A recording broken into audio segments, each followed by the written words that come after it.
Programme में आगे बढ़ते हैं और बात करते हैं मुसव्विरी की। और हमेशा हम तो मुसव्विर का कलम देखते हैं, इकबाल का कहना है किसी शेर में।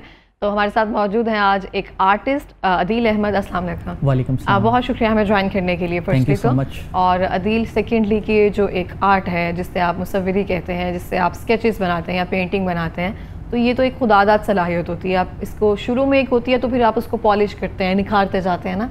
तो आपको कब पता चला कि आप में ये सलाहियत है और इसको सिर्फ पॉलिश करने की ज़रूरत है? जी, इसमें तो दो चीज़ें होती हैं। जैसे कि आपने कहा, एक गॉड गिफ्टेड या एक हम उसको किसी ना किसी इंस्टीट्यूट से लर्न करते हैं। तो मेरे अंदर जो ये टैलेंट है वो गॉड गिफ्टेड है। मैंने ये कहीं से नहीं सीखा।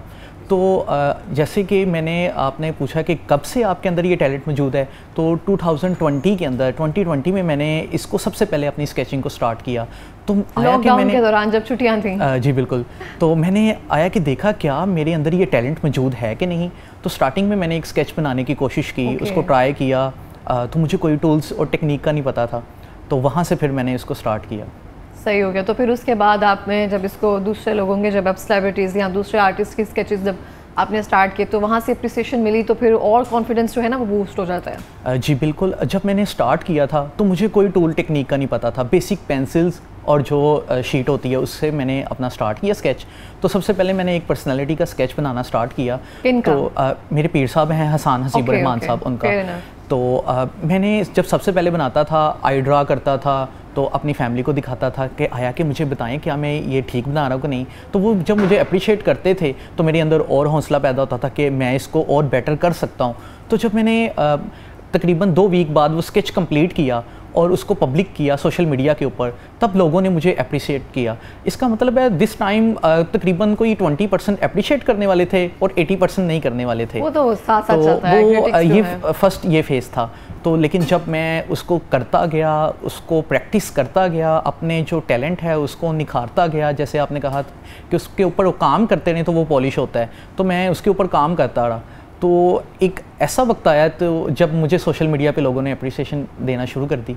तो ये वक्त वो था कि जब मैं काफ़ी ज़्यादा पर्सनैलिटीज़ को प्रेजेंट कर चुका था। बिल्कुल इस तरह से है, जब आप किसी चीज़ को बूस्ट करते हैं, सराहते हैं ना, तो वो और निखरती जाती है। जब हम किसी को कहते हैं ना ये है ही नहीं ठीक, तो वो और ख़राब होता जाता है। जैसे भी है, जिस तरह भी किसी का कॉन्फिडेंस बूस्ट करते जाओ तो चीज़ें अपवर्ड ही जाती हैं, डाउनवर्ड नहीं आती हैं। तो मुझे बताएं कि अगर एक आपने कहा कि खुदादाद सलाहियत है, इसको आपको सामने आया है तो आपने इसको निखारना शुरू कर दिया, तो बाकायदा जो इंस्टीट्यूट से या जो बाकायदा इसकी तालीम होती है उस आर्टिस्ट में, और जो हमारे जैसे आपके जैसे माशाल्लाह से गॉड गिफ्टेड होते हैं, उनके आर्ट में क्या डिफरेंस होता है? जैसे बड़े बड़े इदारे हैं तो मैंने उसमें देखा है कि वो 4 ईयर डिग्री करवा रहे हैं। जी जी। तो उसमें जैसे आर्ट तो एक समुंदर है ना, उसमें काफ़ी ज़्यादा डोमेन्स हैं, जैसे स्केचिंग है, कैलीग्राफी है, एब्स्ट्रैक्ट आर्ट है, उसके अलावा मीडियम्स के ऊपर भी डिफरेंट मीडियम्स हैं। तो मैं पेंसिल स्केचिंग करता हूँ। हाँ, जो मीडियम यूज़ करता हूँ वो ग्रेफाइट यूज़ करता हूँ। तो इसी तरह डिफरेंट मीडियम, तो जो वो स्टूडेंट्स होते हैं ना वो हर एक मीडियम के ऊपर काम कर रहे होते हैं। तो मैंने मल्टी टैलेंटेड एक तरह से किया जाता है। हर एक मीडियम के ऊपर जब वो काम कर रहे होते हैं तो वो एक मीडियम के ऊपर नहीं अपने आप को प्लेटफॉर्म के ऊपर डायरेक्शन पे लेके चलते। तो इसका मतलब है उन्हें हर एक मीडियम की हाव ना हो जाती है, लेकिन वो इतने लेवल पे काम नहीं कर पाते। जैसे हम गॉड गिफ्टेड आर्टिस्ट, हम एक ही डोमेन के ऊपर काम कर रहे होते हैं। जैसे मैं स्केचिंग के ऊपर कर रहा हूँ तो मैं स्केचिंग को ही लेके चल रहा हूँ, तो मैं उतना अच्छा वर्क कर रहा हूँ। जो कैलीग्राफी के ऊपर गॉड गिफ्टेड हैं, कैलीग्राफी को लेके चल रहे हैं। इसी तरह जो एब्स्ट्रैक्ट आर्ट के ऊपर हैं तो वो उसको लेके चल रहे हैं। तो आई थिंक मेरे मुताबिक जो है कि जो गॉड गिफ्टेड है ना वो ज़्यादा अच्छा वर्क कर रहे हैं मार्केट के अंदर एज़ कम्पेयर टू जो डिग्रीज़ वगैरह करके आ रहे हैं। क्योंकि एक वो जो गॉड गिफ्टेड होता है ना वो पैशन के तौर पर हम उसको लेना शुरू कर देते हैं ना, एक चीज़ सीख रहे होते हैं हम, तो मुझे लगता है दोनों तो बराबर ही होते हैं। लेकिन सही है। अच्छा, मुझे बताएं कि जब भी आप स्केच करना स्टार्ट किया था तब तो था कि सिर्फ एक फ्री टाइम है, एक लेजर टाइम है, तो उसमें वो चीज़ स्टार्ट। अब जब स्टार्ट कर रहे होते हैं, अब क्या होती है जहन में, कोई बात होती है जिसको आप लेकर एक कूल माइंडेड के साथ स्केच बनाते हैं? जैसे बिल्कुल स्टार्टिंग में तो फ्री टाइम था और बहुत ही ज़्यादा जुनून था कि मैंने करना है। मेरे अंदर जुनून था, पर्सनैलिटीज़ को मिलना है, उन्हें प्रेजेंट करना है और अपना एक नाम बनाना है, ताकि जो मैं एक पॉजिटिव वर्क कर रहा हूँ वो उसका मार्केट में इम्पैक्ट दूँ। लोग भी अपने अंदर कोई ना कोई टैलेंट को ढूंढें। ज़रूरी नहीं है कि वो आर्ट की तरफ आएँ, कोई और स्किल्स लेकर अपने आप को प्रमोट कर सकें। तो अभी दिस टाइम क्योंकि ये बाय पैशन है मेरा, बाय प्रोफेशनल तो मैं लेक्चरार हूँ कंप्यूटर साइंस की डोमेन में। ज़बरदस्त टीचर हैं आप, उस्ताद हैं। जी, तो डिग्री भी मेरी उसी में है कंप्यूटर साइंस के अंदर। तो जब इस टाइम पे मैं कर रहा होता हूँ तो मेरे पास बहुत शॉर्ट टाइम पीरियड होता है, तो जैसे कि एक स्केच बनाने में अप्रॉक्सीमेटली 20 से 22 घंटे लग जाते हैं, तो एक स्केच को एक ही दिन में कंप्लीट नहीं किया जा सकता। तो अभी मैं एक दिन में 2 घंटे काम कर लिए, तो विद इन 10 डेज़ तो मैं इस तरीके से फिर एक स्केच को कंप्लीट कर लेता हूँ। बिल्कुल इस तरह से, और हर किसी को अपने आप को देखना अच्छा लगता है ऑब्वियसली। तो जब आप किसी का स्केच करते हैं तो यहाँ पेंट करते हैं उसको, तो एक बहुत बड़ा एक खूबसूरत गेस्चर होता है, एक रिस्पेक्ट का लगा लें, एक फ़ैन फॉलोइंग का लगा लें। तो अब तक कितने सेलिब्रिटीज़ के आप स्केचेस जो हैं वो बना चुके हैं? अभी तक मैं काफ़ी ज़्यादा पर्सनैलिटीज़ के स्केच बना के। सबसे फेवरेट अब तक कौन सा रहा है जिसका लगा हो कि भाई इसका बनाकर इस तक पहुँचना है? अभी रिसेंटली मैंने जो एक्स गवर्नर पंजाब थे बलीगुर रहमान साहब, उन्हें उनका प्रेजेंट किया है गवर्नर हाउस में अभी। उससे पहले जो गवर्नर पंजाब थे चौधरी मोहम्मद सरवर, उनका भी प्रेजेंट किया है। काफ़ी ज़्यादा पर्सनैलिटीज़। अभी किसी की विश है कि इनका बनाना है, अब इनका करना है? अभी मैं पीएम साहब का स्केच बना रहा हूँ।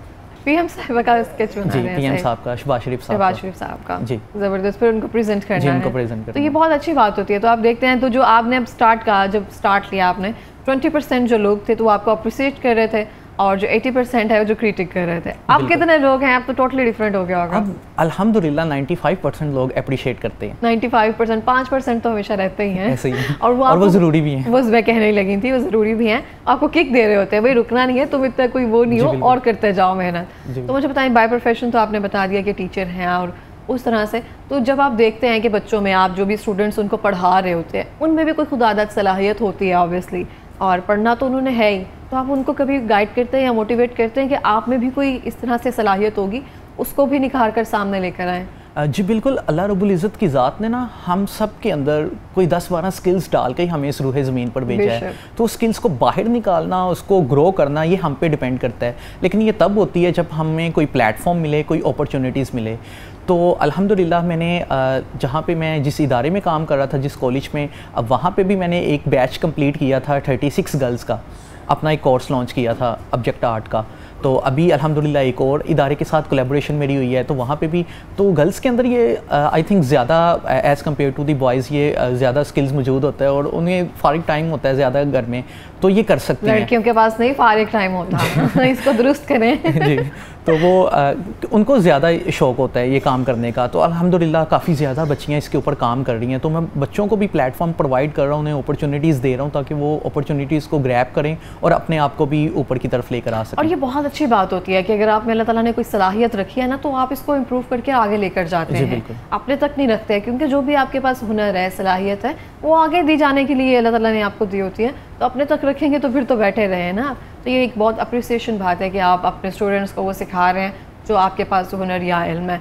तो मुझे बताएं कि मुसव्वरी में जो भी टेक्निक्स वगैरह होती हैं, ब्रशेज़ हैं, पेंसिल, तब तो सिर्फ एक कागज़ और पेंसिल से शुरू किया था, अब तो जितने भी टूल्स वगैरह हैं उसके बाकायदा नंबर्स या इस तरह से होते होंगे, तो वो अब सारी समझ आ गई है? जी बिल्कुल, क्योंकि इसमें देखें जो काम होता है ना स्केचिंग, ये लेयर बाय लेयर काम चलता है। ओके।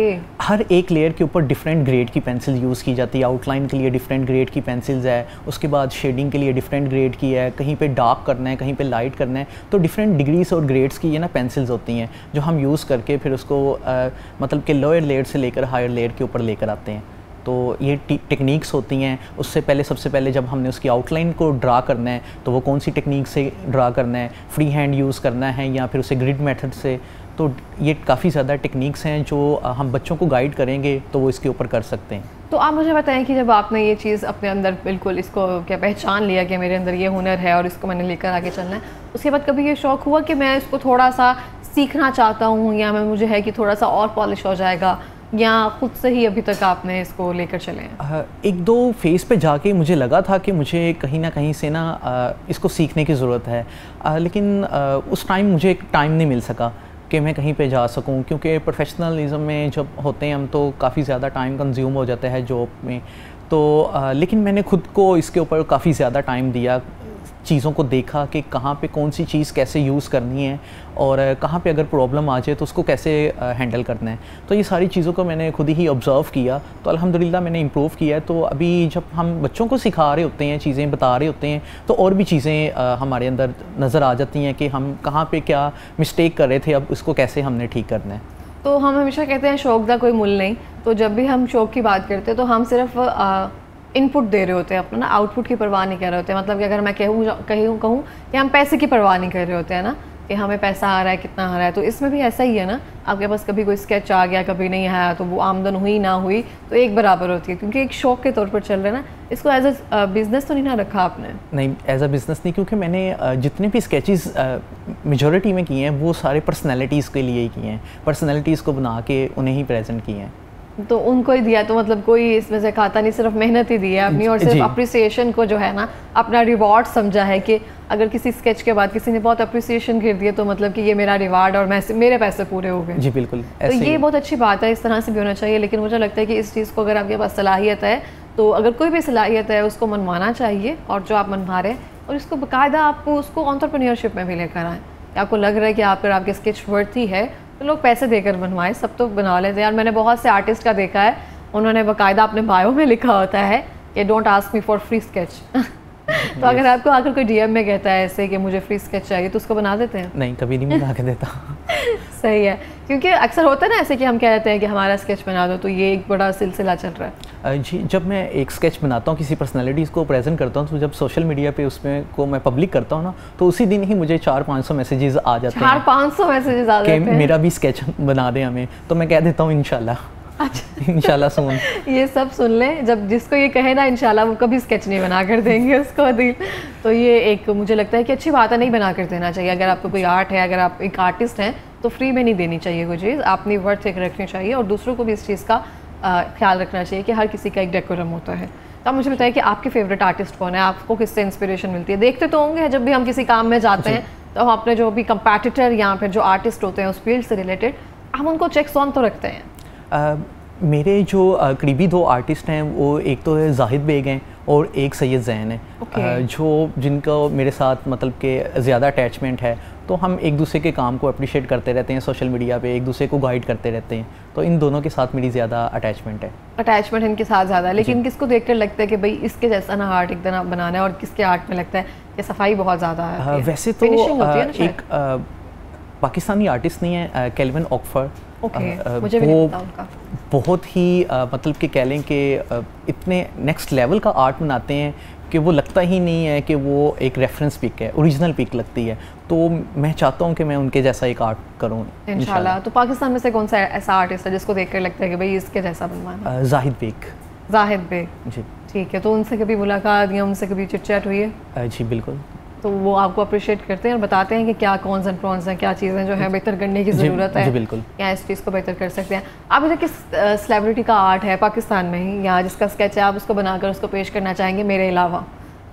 जैसे मैंने अभी बताया कि पीएम साहब का बना रहा हूँ, तो पीएम साहब का बना के उन्हें प्रेजेंट करूँगा। काफ़ी ज़्यादा लिस्ट में। तो ऐसी ख्वाहिश हो ना कि इनका बनाना है और उस तक एक्सपोजर नहीं मिल रहा? मेरी काफ़ी ज़्यादा ख्वाहिश थी, जैसे इफ्तिखार ठाकुर साहब का बनाया, उन्हें भी प्रेजेंट किया है, आरिफ लोहार साहब का, कासिम अली शाह साहब का, जितने और भी जवाद अहमद, इब्रारुल हक हो गए, काफ़ी ज़्यादा पर्सनैलिटीज़ को मैं प्रेजेंट कर चुका हूँ।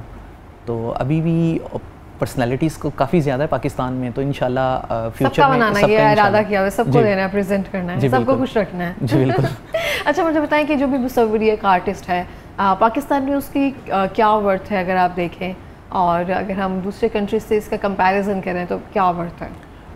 पाकिस्तान के अंदर ना जो आर्टिस्ट है ना, उनको ज़्यादा इतना अप्रिशिएट नहीं किया जाता, उनके लिए कोई प्लेटफॉर्म नहीं प्रोवाइड किए जाते। जैसे कि हम इंडिया में देखते हैं सोशल मीडिया के ऊपर, तो इंडिया में आर्ट बहुत ज़्यादा है, तो वहाँ पे उन्हें प्लेटफॉर्म काफ़ी ज़्यादा प्रोवाइड किए जाते हैं। तो मेरे ख्याल से पाकिस्तान के अंदर ना प्लेटफॉर्म नहीं, मतलब कि कह सकते हैं कि गवर्नमेंट के लेवल के ऊपर प्लेटफॉर्म नहीं है गवर्नमेंट की तरफ से, या कोई और ऑर्गेनाइजेशंस नहीं है जो आर्टिस्ट को एक प्लेटफॉर्म दें जहाँ पे वो तमाम आर्टिस्ट कोलैबोरेशन कर सकें और अपने आर्ट को वहाँ पे प्रेजेंट कर सकें, ताकि लोग आएँ, उनके आर्ट को ख़रीदें और वहाँ पे उनको अप्रिशिएशन भी मिले। बिल्कुल इस तरह से, और मेरे ख्याल से ये होना चाहिए। बिल्कुल होना चाहिए। और देखें, अगर आप ना जो भी आर्टिस्ट हैं, ये जो आर्ट की तालीम हासिल कर रहे हैं ना, बहुत महंगी है, उसके टूल्स बहुत महंगे हैं, उसमें जो आपको चीज़ें इस्तेमाल करना होती हैं वो सब बहुत एक्सपेंसिव एक तरह से जा रहा है। तो गवर्नमेंट लेवल पे देखा जाए तो मुझे लगता है कि इतने ख़ास इंस्टीट्यूट नहीं है जो आपको अप्रोच करते होंगे, सपोर्ट करते होंगे। आपके हैं नज़दीक, आपके नज़र में है कोई? जैसे कि एनसी है, लेकिन एनसीए में जैसे कि आप कह रहे हैं कि काफ़ी ज़्यादा एक्सपेंसिव, बहुत ज़्यादा। ये जो जितने भी आर्ट के टूल्स हैं ये सारे बाहर के ममालिक से आते हैं और उन पे टैक्स भी लगता है और काफ़ी ज़्यादा ये महंगे होते हैं, तो हर कोई उसको बाय नहीं कर सकता, अफोर्ड कर सकता है इसको। अगर किसी के पास अगर खुदादत सलाहियत भी है ना, तो अगर एडमिशन भी लेना चाहे ना तो रुक जाते हैं। और मैंने बहुत से लोगों को देखा है, एक साल एडमिशन लेते हैं, अगले साल वो उसको स्किप कर देते हैं क्योंकि वो पैसे इतने लग रहे होते हैं, तो हर कोई इसी के अफोर्ड में नहीं है। हम जैसे मिडिल क्लास और मिडिल क्लास लोग जो हैं वो नहीं अफोर्ड कर पाते हैं। हमें लगता है कि ये लग्जरीज हैं, ये पैसे हम ज़या कर रहे हैं, अच्छी तरह कोई तालीम हासिल करो, माएँ कहेंगी। तो आप घर में भी अगर देखें ना, सेलिब्रिटीज़ का तो स्केच बना लिया, तो उसके बनाते भी जा रहे हैं, लिस्ट भी बहुत लंबी है। घर वालों में से पूरे घर के अफराद का स्केच बना लिया, वो नहीं कभी डिमांड करते? भाई और भाभी ने डिमांड की थी, उनकी फर्स्ट एनिवर्सरी पे उन्हें ब्राइड और ग्रूम में उन्हें बना के मैंने प्रेजेंट किया था। ज़बरदस्त। तो आपको तो मैं कहती हूँ वो खर्चा ही नहीं होता होगा सालगिरह वगैरह पे किसी को गिफ्ट देने का? जी बिल्कुल। आप तो अपनी मेहनत से उनको प्रेजेंट करते होंगे। तो घर में वैसे फैमिली वगैरह में से अम्मी अबू या कोई कहता है कि हमारे स्केचेस बनाए? नहीं, मामा पापा ने कभी नहीं कहा, लेकिन उनको भी बना के दूंगा इंशाल्लाह। अभी तक नहीं अम्मी अबू का बनाया? मामा पापा का नहीं बनाया, भाई और भाभी का बनाया था। तो अभी तक तो उनका बना देना चाहिए था ना जी। तो मतलब कि मतलब घर से शुरू होती है ना चीज़ें, पहले आप सबका बना लें, फिर सबको खुश रख लें, फिर कहें अब इनका बना लिया, बाहर की तरफ जाता हूँ मैं। तो अच्छा मुझे बताएं कि अगर हम एक सिंपल आर्टिस्ट से अगर स्केच की डिमांड करते हैं तो उसके कितने पैसे जो होते हैं, मतलब आर्ट की तो कोई कीमत नहीं होती है ना, लेकिन हर किसी की एक मेहनत के मुताबिक उनको होता है कि स्केचिंग में हमारे इतने टूल्स, इतने पेंसिल्स, इतना पेपर आर्ट यूज़ हो गया, और ये हमारी थोड़ी सी अगर आप मेहनत दे दें तो ये एक बहुत अच्छी बात है। तो मैक्सिमम कितनी अमाउंट में अगर हम एक नॉर्मल साइज़ का जो स्केच है वो बना लेते हैं? जो नॉर्मल साइज़ का जो स्केच है, जो मतलब कि ऑफिस या घर वगैरह के अंदर हम डिस्प्ले कर सकते हैं, वो A3 साइज़ का स्केच होता है। तो A3 साइज़ का जो स्केच है, जो हम जो आर्टिस्ट नॉर्मल तौर पर ले लेते हैं, वो तकरीबन 15 से 20 हज़ार रुपये के अंदर एक स्केच, मतलब कि वो फ्री होम डिलीवरी भी हो जाती है और फ्रेमिंग वगैरह भी उसके अंदर हो जाती है, मतलब कि ओवरऑल चीज़ें मैनेज कर ली जाती हैं। क्योंकि देखें ना, जैसे कि फ्रेम हो गया या टूल्स हो गया, उसके ऊपर जो खर्चा है वो कम आता है, लेकिन जो ज़्यादा है वो हमारा वक्त जो हमने उसके ऊपर लगाया होता है, जो अपनी स्किल्स उसके ऊपर लगाई होती हैं, उसके चार्जेस होते हैं। तो A3 जो साइज़ होता है, आपने कहा उसके 15 से 20 हज़ार रुपये आप उसके चार्ज करते हैं, उसको बनाने में कितने डेज लगते हैं? जैसे कि अभी मैंने बताया कि अभी 20 से 22 घंटे एक स्केच, तो मुसलसल 20 से 22 घंटे नहीं काम हो सकता। तो अगर हम एक दिन में 2 घंटे भी काम करें तो 10 दिन में जाके ये कंप्लीट होता है। तो मतलब कि जो भी आप स्केच अगर बना रहे होते हैं बाय परचेजिंग, या जो भी आपसे कर रहे होते हैं, कस्टमाइज़ करवा रहे होते हैं, तो उससे जो पैसे आते होंगे वो तो सिर्फ टूल्स वगैरह आ जाते होंगे, पेपर आ जाते होंगे उसके, तो या फिर आप उससे कुछ और भी करते हैं या फिर सिर्फ इसमें ही पूरा कर देते हैं? नहीं, अपनी आर्ट गैलरी के ऊपर ही लगा लेते हैं, उसमें गैलरी के ऊपर ही लग रहे। तो अभी तक कोई प्लान है जैसे हम एग्जीबिशंस करवाते हैं मतलब नेशनल लेवल पे या उस तरह से, तो अपनी पेंटिंग्स वगैरह को यहाँ आर्टिस्ट तरह से डिस्प्ले करने का? जी, नेशनल लेवल के ऊपर तो नहीं अभी तक मैं कर सका, क्योंकि सोलो में नहीं कर सका। सोलो में जो मैंने किए हैं वो ऑर्गेनाइजेशंस के अंदर किए हैं, मतलब कि कॉलेजेस के अंदर बच्चों को कह लें कि एक अच्छा इम्पैक्ट, पॉजिटिव इम्पैक्ट दिखाने के लिए, ताकि वो भी इसके ऊपर आ सकें। तो लेकिन दूसरे आर्टिस्ट के साथ कोलैबोरेशन करके इसको नेशनल लेवल के ऊपर हम लेकर आ सकते हैं। तो ये ज़ाहिर बात है, जैसे हम किसी भी चीज़ को अगर लेकर जाते हैं तो उसका डिस्प्ले और बाकायदा थीसिस या पेंटिंग्स वगैरह जी बिल्कुल जो है उसकी चलती हैं। मुझे बताइए, स्केचेस की ज़्यादा डिमांड है एज़ कम्पेयर टू पेंटिंग्स, या फिर पेंटिंग्स की ज़्यादा डिमांड है? क्योंकि हमारी इस्लामिक कंट्री है तो यहाँ पे कैलीग्राफी की ज़्यादा डिमांड है। लोग घरों में या ऑफिस के अंदर कैलीग्राफी को डिस्प्ले करना ज़्यादा वो अच्छा समझते हैं। स्केचेस को कम ही प्रमोट किया जाता है। स्केचेस के काम में कैलीग्राफी की ज़्यादा डिमांड होती है, तो उसका ज़्यादा नाम अपना अच्छे से लिखवा लिया और जी बिल्कुल ये ज़्यादा करते हैं। जी बिल्कुल। नाम वगैरह लिख देते हैं फ्री में आप उनको? जी, कैलीग्राफी में नाम तो नहीं कोई लिखवाता, वो आयत वगैरह कोई लिखवा ली, कोई सूरत वगैरह लिखवा ली, उसके ऊपर है। तो मुझे बताएं कि एक अभी एक आर्ट आया हुआ है चारकोल जिसे कहते हैं जी, चारकोल से पेंट करना और पेंसिल से पेंट करना, इसमें क्या फ़र्क है? चारकोल एक मीडियम है और ग्रेफाइट एक मीडियम है।